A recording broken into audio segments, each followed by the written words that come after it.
जय महाराष्ट्र सर्वांना. कसे आहेत सर्व? मजेत ना? स्वागत आहे तुमचं माझ्या पहिल्या मिनी ब्लॉगमध्ये. आणि आजच्या ब्लॉगमध्ये तुम्हाला बघायला भेटेल मी गावातून मुंबईला जातानाचा प्रवास. तर ब्लॉग तुम्ही शेवटपर्यंत बघा. सुट्टी संपली म्हणून परत निघालोय मुंबईला आता. बसने जाणार होतो रत्नागिरी स्टेशनला, पण गावातला भाऊ भेटला, त्याच्या रिक्षाने जातोय रत्नागिरी स्टेशनला.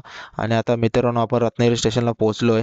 चला तर मग तुम्हाला आता आतमध्ये जाऊन दाखवतो रत्नागिरी स्टेशन कसं आहे ते. आतमध्ये गेल्यानंतर तुम्हाला वेगवेगळे फोटो बघायला भेटेल जे पेंटिंग केलेले आहेत. आणि एलिफंटा लेणी आहे, त्यामध्ये जे कोरीव काम केलेल्या मूर्ती आहेत त्यांची सुद्धा पेंटिंग आहे. मला नाश्ता किंवा जेवण करायचं तर रेस्टॉरंट सुद्धा आहे. कोकण रेल्वेचे शिल्पकार सर प्रा मधु दंडवते.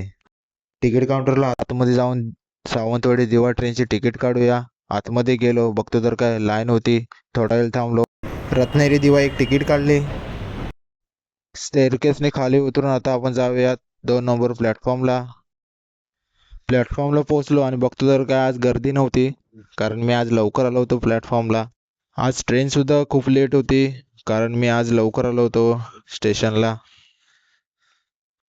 भूक लागली म्हणून एक वडापावसुद्धा खाल्ला. आज सावंतवाडी दिवा ट्रेनला खूप लेट झालेला, 1:50ला आले रत्नागिरीमध्ये. आज ट्रेन लेट आल्यामुळे जास्त गर्दीसुद्धा नव्हती आणि बसायलासुद्धा भेटलं. 4 वाजता खेडला ट्रेन पोचले आणि विनरेला सुद्धा 15-20 मिनटं ट्रेन थांबली होती. आता वाजलेत 8:55 आणि उतरलो आहे आता दिवा स्टेशनला. धन्यवाद सर्वांना. लवकरच भेटू एका नवीन मिनी ब्लॉगमध्ये.